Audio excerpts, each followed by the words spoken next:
Welcome back to Breakfast Central. Starting January 2026, the Federal Inland Revenue Service, FIRS, will no longer issue separate tax identification numbers. Instead, your National Identification Number, NIN, will serve as your tax ID if you are an individual, and your Corporate Affairs Commission registration number will do the same for businesses. This move, backed by the Nigeria Tax Administration Act, NTAA, is being hailed as a step towards simplifying tax compliance and broadening the tax net. But is it that simple, or are there deeper implications for privacy, financial access, and enforcement? Now, joining us for this discussion this morning is Economist Gbolahan Olojede. Good morning, and thank you very much for joining us. Good morning. Thanks for inviting me. All right. Very close to when the implementation is set to kick off, we get the announcement officially that your NIN and your CAC will serve as tax IDs. What will be the implication of this for individuals and businesses? And what then happens to those who already had an existing tax identification number? Okay. Thus far is the fact that it appears as if some of our numbers in this country are not modernized. Ordinarily, a single individual should have a single identity.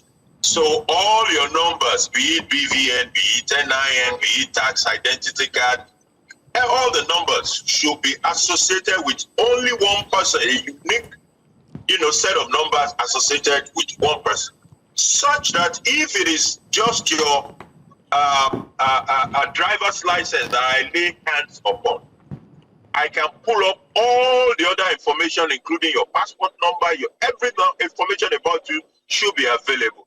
I still remember vividly doing a self-check-in at an airport in Chicago many years ago. And it was my school ID card.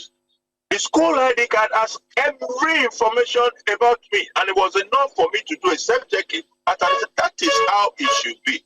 The typical American environment would just say the last four digits of your social security card, and every other information is available once they have the last 4 digits of your social security card.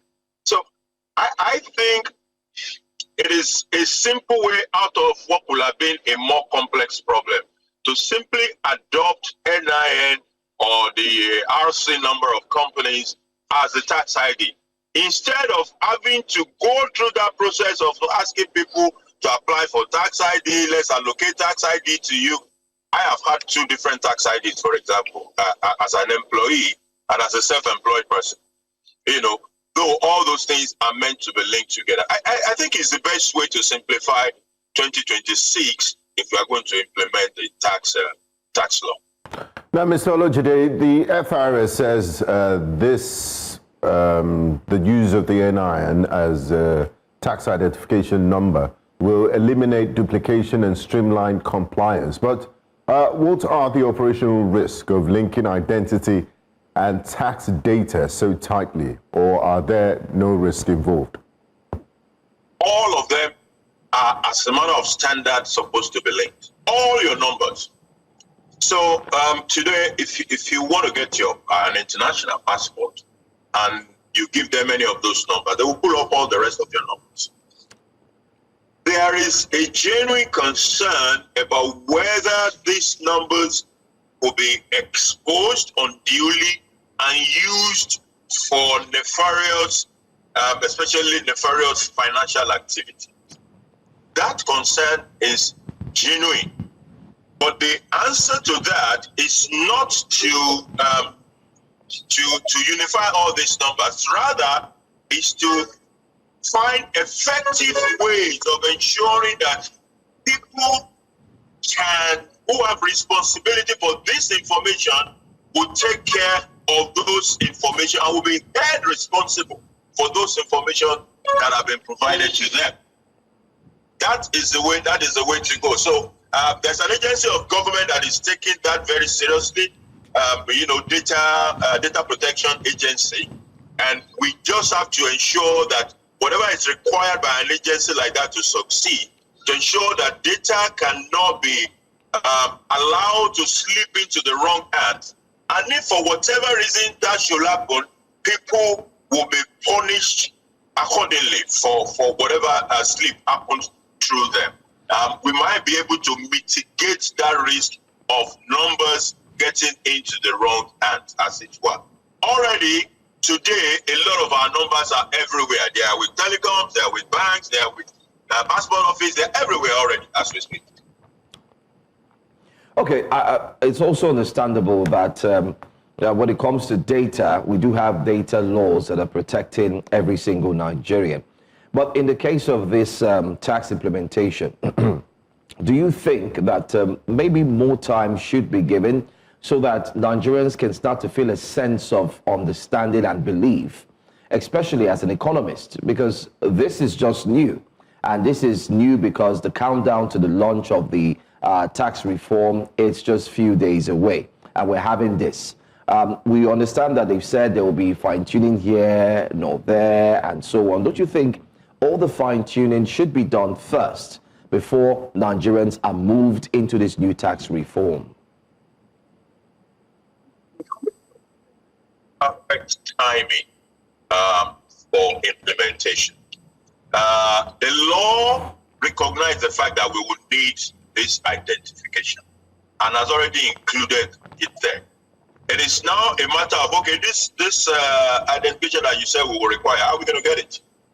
And a simple way is to put, I think what we have is a general situation of distrust about the new laws, not exactly a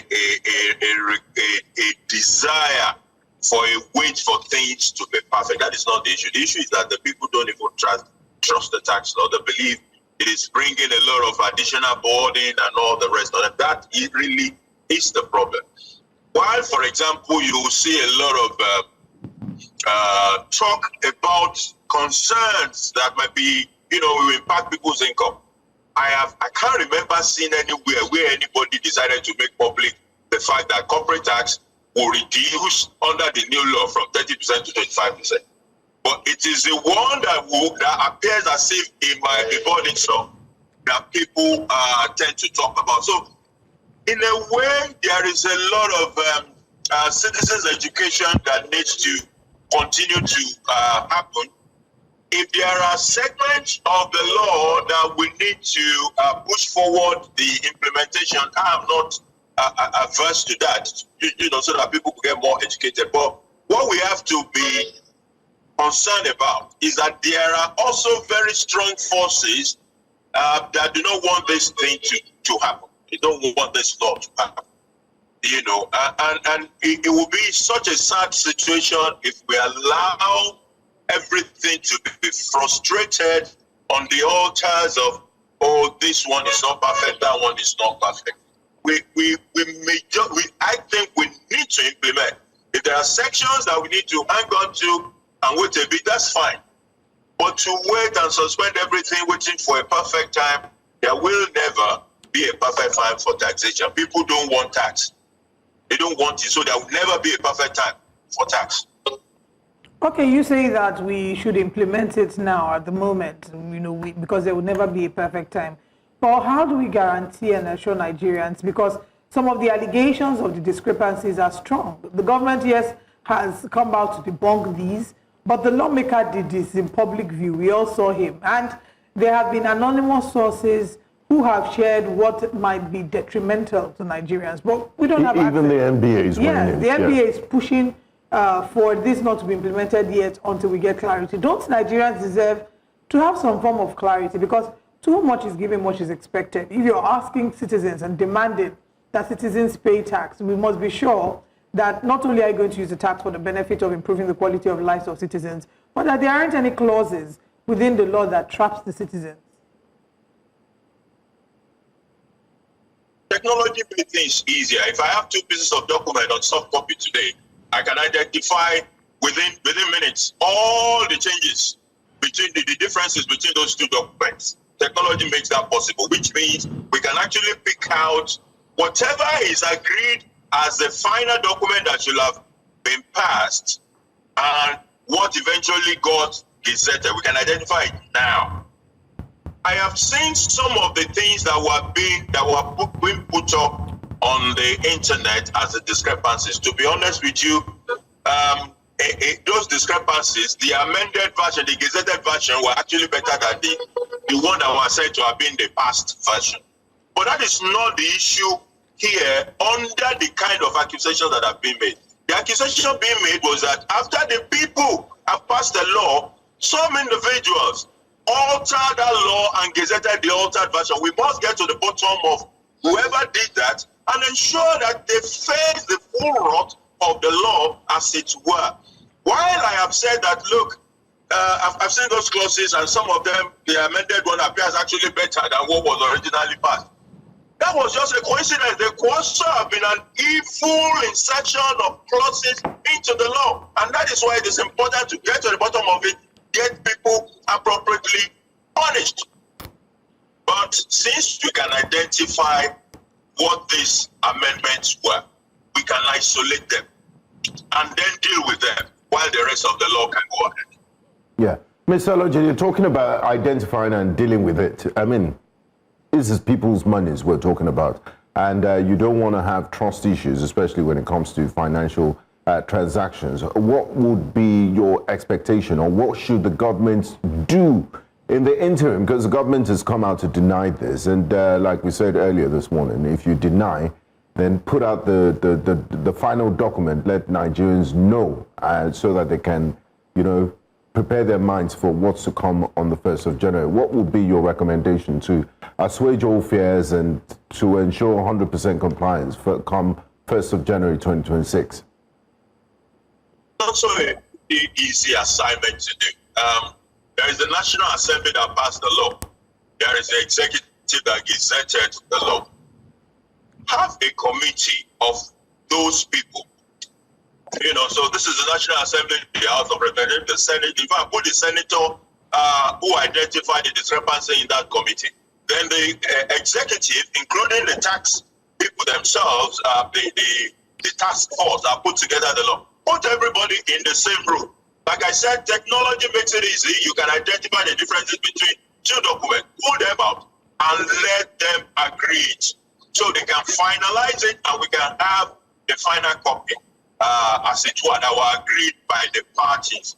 But what I'm saying is that 5 or 6 clauses that has to do with some litigation part cannot be a basis for saying don't go ahead with this. So isolate those things, finalize them. I believe those things could be finalized within a very short period anyway. And they do not really affect most part of the law. So they might be a 0.01% part of the entire document. So while the basis, which is to say somebody altered the law, we must get to the bottom of that, and I hope we do so. And whoever did it, or the people, gets punished appropriately for the crimes against the country. But it shouldn't be a basis for throwing the baby and the bathwater out. All right. So today, if you can, in 30 seconds or less, finally, how can individuals and businesses put themselves in order, especially for those maybe who have been running their business from their personal accounts? What do people need to do to ensure that they are ready themselves and their businesses before the 1st of January? On the tax, though, recently the people involved have been doing a lot of campaign on social media. We need to do more. We need to use some of those channels for education, including religious organizations, churches, mosques, community associations, to further educate the people. Even on a personal level, I have a couple of people who I have to sit down with before the end of this year and take them through how it affects their businesses. In my organization, we've had to organize a couple of webinars to tell our clients how this will affect them. So it must continue until people get more familiar and are comfortable with the dictates of this law. Okay. So just to, push back a little. You've said individual organizations, religious leaders should ensure that they educate.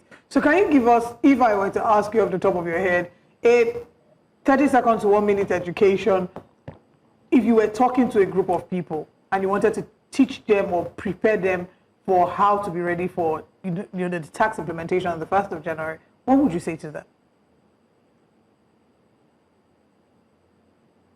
Well, they're business people.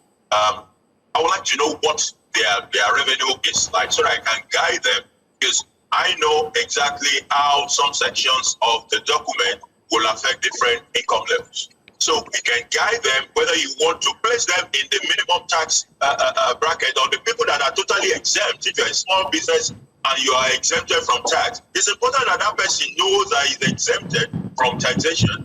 And what kind of legal vehicle does it require to be able to get himself exempted? I also want to be able to tell people, please keep records of your sale, records of your purchases, so that if somebody comes tomorrow and say, oh, I have estimated that your tax should be 10 naira, I can say, this is how much I bought for, this is how much I sold for, this is my profit. Therefore, what you have given me as my taxation is too much. This is the real figure. But if there are no information, you don't keep records, you mix your business money with your personal money and everything is the same cocktail, then you're going to have challenges when you are given a best of judgment assessment by the tax office. All right, that's one key note that everyone should take to heart. Get ready.